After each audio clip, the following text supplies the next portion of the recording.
ఇలా silver Jubilee అంటూ ఉన్నారు. అంటే టోటల్ లెక్క తప్పి, మతి తప్పి, గతి తప్పి, దారి తప్పి ఎక్కడికో వెళ్ళిపోయిన కేసీఆర్ మళ్ళీ దారి వెతుక్కుంటూ వచ్చిండు. కానీ బీఆర్ఎస్ వేరే దారిలో పోయి వేరే చోట కూర్చుంటాడా?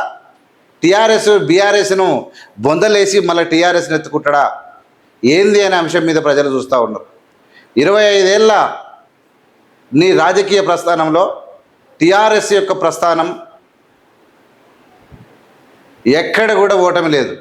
టీఆర్ఎస్ తెలంగాణ రాష్ట్ర సమితి అనే పార్టీకి ఓటమి లేదు, తిరుగులేదు. ఆ పార్టీలో వైబ్రేషన్సే అలా ఉన్నాయి. కానీ దాని తర్వాత సరే, దాని తెర వెనుక జరిగినటువంటి అనేక కథనాలు, ఎంతమంది ఆందోళన బెదిరించినావు, ఎన్ని భూములు కథం చేసినావు, నువ్వు ఎవరిని బాగుపరిచినావు, నీ తర్వాత లీడర్ ఎవడు, ఈ రాష్ట్రాన్ని బాగుపరిచే నాయకత్వాన్ని తయారు చేసినవా,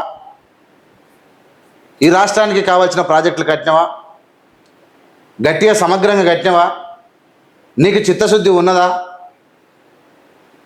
నీవు సమాజాన్ని, ఈ తెలంగాణ రాష్ట్రాన్ని భవిష్యత్తు ముందరికి తీసుకుపోదామని నీకు వచ్చినవాను, నువ్వు చిత్తశుద్ధితో రాలేదని చెప్పడానికి టీఆర్ఎస్ని చంపినటువంటి తీరు, ఈ రాష్ట్రాన్ని బొందబెట్టి, ఈ రాష్ట్రంలో నిరుద్యోగాన్ని పెంచి పోషించి, ఈ రాష్ట్రాన్ని అప్పుల కుప్పగా చేసి, ఈ రాష్ట్రంలో కుటుంబ పాలన చేసి, ఈ రాష్ట్రంలో ఐఏఎస్లను దొంగలుగా మార్చి, పోలీసు వ్యవస్థను కరప్టెడ్గా మార్చి, భూములనన్నీ కాజేసి, నువ్వు విద్యా వ్యవస్థను సర్వనాశనం చేసి, ఎక్కడికక్కడ నిర్బంధాలు చేసి, ఎక్కడికక్కడ భూదోపిడీ చేసి నువ్వు సాధించింది 25 ఏళ్ళుగా ఏంది కేసీఆర్ అని అడిగితే, నీ కుటుంబానికి ఇలా లక్షల కోట్ల రూపాయల ధనం, నీ కుటుంబంలో అందరికీ పదవులు, ప్రపంచ దేశాలలో ఆస్తులు, ఇలా నీ పార్టీ కార్యాలయాలు, తిరగడానికి విమానాలు, అంతు చిక్కని డబ్బుతో నీవు, నీ చీఫ్ సెక్రటరీ, నీ కలెక్టర్లు, నీ ఐఏఎస్లు, చివరికి సిగ్గు తప్పిన స్మిత సబర్వార్ లాంటి తెగిడిచినటువంటి వీళ్ళు దొమ్మరి వేషాలు వేస్తూ రాజకీయాలకు ఇలా ఐఏఎస్ల యొక్క పవిత్రమైనటువంటి పాత్రకు ఇలా కలంకితులుగా మారిన నీ ఆధ్వర్యంలో ఒక వెంకటరామరెడ్డి ఏంది, ఓ గడల శ్రీనివాస్ ఏంది, ఒక అమ్మాయి కుమార్ ఏంది, అనేక మంది, ఒక స్మిత అగర్వాల్ ఏంది, ఎందరో బద్మాషిగాళ్ళు లక్షల కోట్ల రూపాయల ప్రజాధనం లూటి చేసినటువంటి నీతి లేని జాతిని పోషించినటువంటి నువ్వు ఇలా గొల్రనిస్తే మోసం, బల్రనిస్తే మోసం, చేపలిస్తే మోసం, ప్రతి ఒక్క పథకంలో లూటి చేసినటువంటి మీ మంత్రులు మీరు ఓడిపోయినప్పుడు మొత్తం కాగితాలు, కంప్యూటర్లు కాలబెడుతూ ఈ రాష్ట్రాన్ని చింద్రవందం చేసినటువంటి, ఇలా బండి జడగొట్టి బొంగరం చేయడానికి ప్రయత్నం చేసినటువంటి దుర్మార్గమైనటువంటి నీ పాలన 25 సంవత్సరాల సిల్వర్ జూబ్లీ ఎవరికి చేస్తావు? టీఆర్ఎస్కా, బీఆర్ఎస్కా? ఎవరికి దమ్ముందో చెప్పమని అడుగుతున్నా. నీ పార్టీలో ఎవరికి దమ్ముంది? నీది టీఆర్ఎస్ఆ, బీఆర్ఎస్ఆ? బీఆర్ఎస్ నిన్నగాక మొన్న పుట్టింది, 25 సంవత్సరాల కింద పుట్టినటువంటి టీఆర్ఎస్ చచ్చిపోయింది. మీకు దమ్ముంటే దీని గురించి మాట్లాడండి, మీకు దమ్ముంటే దీని గురించి మాట్లాడండి అంటున్నా. అంటే మొత్తం కరప్టెడ్లు వచ్చారు, ఒక్కడు కాదు. ఇవాళ ఆర్ఎస్ ప్రవీణ్ కుమార్తోనే అంటగాగి దళితుల ఓట్లను చీల్చి కాంగ్రెస్ను దెబ్బ కొట్టాలని చూసినాం. బిడ్డలు లిక్విడ్స్కామ ఇరికిపోయింది.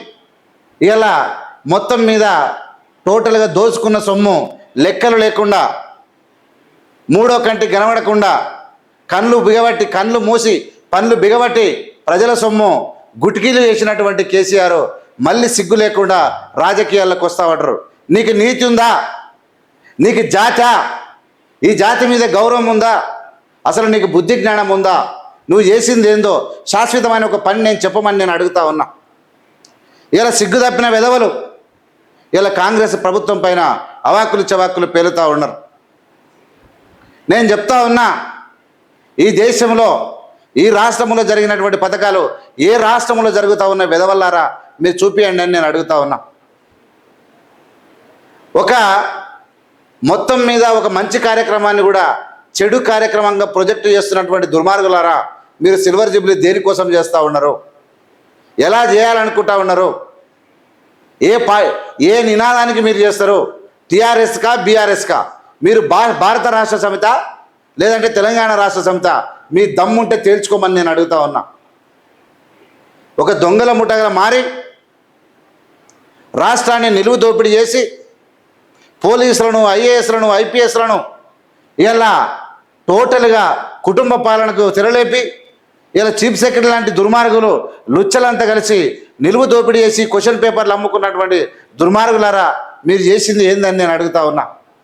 మీరు ఉద్యోగాలు ఇచ్చారా? మీరు ప్రాజెక్టులు కట్టారా? మీరు గురుకులాలు కట్టారా? మీరు సక్రమైన పాలన చేసిరా? మీ నీళ్ళేవి, మీ నిధులేవి, మీ నియామకాలు ఏంది? మీరు ఇచ్చింది ఏంది రాష్ట్రానికంటే? అప్పులు. మీరు ఇచ్చింది మిగిలిచ్చింది ఏంటంటే అవినీతి. మీరు చేసిపోయింది ఏంటంటే నాసిరకమైనటువంటి ప్రాజెక్టులు. మీరు వదిలిపెట్టింది ఏముందంటే ఇలా చేదు నిజాలను మీరు ఇలా అత్తత్తుగా ఉన్న ప్రజల యొక్క బతుకులను చింద్ర చేసినటువంటి మీరు మళ్ళీ ఇలా సిల్వర్ జిప్ల పేరు మీద డ్రామాలు ఆడుతూ ఉన్నారు. ఏం మాట్లాడతారు మీరు? సిల్వర్ జిప్లా కూలగొడతారా? రేవంత్ రెడ్డి ప్రభుత్వాన్ని కూలగొడతారా అన్న? అక్కడ సెంట్రల్లో ఒక దుర్మార్గుడు, ఈ రాష్ట్రంలో ఈ దుర్మార్గుడు. మీరు ఇలా రాజకీయ వ్యవస్థను, రాజ్యాంగ వ్యవస్థను ఒక కీచకులుగా మారి వ్యవస్థలను నాశనం చేస్తున్నటువంటి తీరు ప్రజాగణం అవతల చేస్తూ ఉన్నది. ఇలా రేవంత్ రెడ్డి మీద ఈ అప్పుల రాష్ట్రంలో ఏదో ఒకటి చేద్దామని, రైతు బంధు ఇస్తామన్నా ఎక్కడ కూడా నిధులు దొరకని పరిస్థితి. రాష్ట్రంలో ఉన్నటువంటి భూములు ఆల్రెడీ కుదబెట్టినటువంటి పరిస్థితి. అప్పులు తెచ్చిన అప్పులకు ఇలా మిత్తిలు అసలు కట్టేటువంటి పరిస్థితి కూడా గోచరించింది. ప్రాజెక్టులు కడితే మొత్తము రిపేర్లకు వెళ్ళి దాని ఫలాలు అందని పరిస్థితి. రాష్ట్రంలో గత 10 ఏళ్ళుగా ఒక ప్రభుత్వం పరిపాలిస్తే ఆ ప్రభుత్వం పనిచేసినటువంటి ఫలాలు వస్తే ఇలా రాష్ట్రం ముందరకు పోతుంది. ఇలా ఆయన చేసినటువంటి దుమ్మరి పాలనకు, దొంగ పాలనకు మళ్ళా వెనుక నుంచి మెరుగులు దిద్దాడుతున్నటువంటి పరిస్థితి. ఇలా నిద్ర లేని రాత్రులు గడిపిన ఇలా రాష్ట్రం బాగుపడేటువంటి పరిస్థితి నుంచి దూరం పోతూ ఉంటే ఇలా భయాందోళన చెందుతున్నటువంటి రాజకీయ నాయకులు యథేచ్ఛగా ధనవంతమైన రాష్ట్రంలో స్వైరవిహారం చేసినటువంటి కేసీఆర్ కుటుంబం రాష్ట్రాన్ని చిన్న భిన్నం చేసి నాశనం చేసి కూడా మళ్ళీ సిల్వర్ జిబ్లు అని చెప్పి సిగ్గు లేకుండా డ్రామాలు వేస్తూ ఉన్నారు. మీరు ఎన్ని టీవీ ఛానళ్ళకి పైసలు ఇచ్చినా, మీరు ఎన్ని డ్రామాలు చేసినా, మీరు ఎన్ని యూట్యూబ్లతోని మీరు దొంగ నాటకాలు చేయించినా 1 సంవత్సరం లోపల అందరి ముక్కులు మూతి బిగ్గర పట్టించేటువంటి కార్యక్రమం జరుగుతుంది. బరాబర్ మీరు ముక్కుల మీద వేలేసుకోవాల్సిందే, మీ నోట్ల వేలు పెట్టి కరుచుకోవాల్సిందే. ఈ దేశంలో ఏ పార్టీ కూడా చేయని ఇక్కడ ప్రజా ప్రయోజనాలకు సంబంధించినటువంటి నిధులతోనే, నియామకాలతోనే, అభివృద్ధితోని పేద ప్రజల చెంతనకోయి ఔరా అని చెప్పి అనిపించుకోనికి కాంగ్రెస్ పార్టీ సిద్ధంగా ఉన్నది తప్ప మీలాంటి నీచుల రాజకీయాలకు ఎట్టి పరిస్థితుల్లో రాలేదు.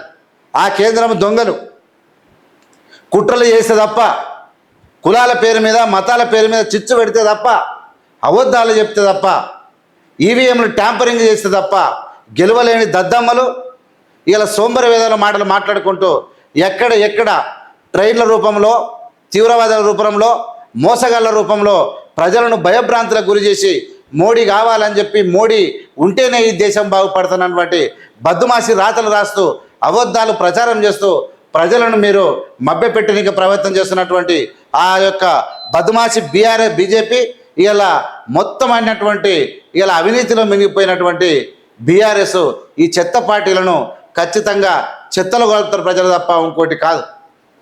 ఏం చేసిందో చెప్పలేని 11 ఏళ్ళలో ఏం చేసినామంటే మత శిక్షు పెట్టిన అన్నట్టు చెప్పుకునేటువంటి పరిస్థితికి వచ్చింది. నువ్వేం చేసినావా అంటే స్వచ్ఛ భారత్, నువ్వేం చేసినావంటే బేడీ పడావ్ బేడీ బచావ్, నువ్వేం చేసినావంటే సబ్కా సాత్ సబ్కా వికాస్, నువ్వేం చేసినావంటే పరీక్ష పే చర్చ, నువ్వేం చేసినావంటే మన్ కీ బాత్, ఇంకేం చేసినావంటే 2 లక్షల కోట్ల అప్పులు, 200 లక్షల కోట్ల అప్పులు. మరి ఇంకేం చేసినామంటే ఆదాని అమ్మానులకు దోసిపెట్టినా, ఇంకేం చేసినామంటే బ్యాంకులు మొత్తం ప్రైవేట్కి అప్పచెప్పిన, ఇంకేం చేసినామంటే ఆదాని అమ్మానులకు ఎయిర్పోర్ట్లు ఓడరేవులు మొత్తం అప్పచెప్పిన, ఇంకేం చేసినామంటే అడ్డగోలుగా ధరలు పెంచిన, ఇంకేం చేసినామంటే పసిపిల్లలు తాగే పాల మీద జీఎస్టీ చేసిన, ఇంకేం చేసినామంటే ఈ దేశాన్ని నాశనం కానికే రెడీగా పెట్టిన చెప్పేటువంటి బద్దుమాసి భావం తప్పినటువంటి ఒక అర్థం తప్పినటువంటి పార్టీ బీజేపీ. అడిగేతోడు లేక ప్రజలకు చెప్పేతోడు లేక వాళ్ళు స్వైరవిహారం చేస్తున్నటువంటి పరిస్థితి ఈ రాష్ట్రంలో కొనసాగుతూ ఉంది. ఈయనంటే కూలగొడతారంటే ఏం కూలగొడతారో మనం చూద్దాం.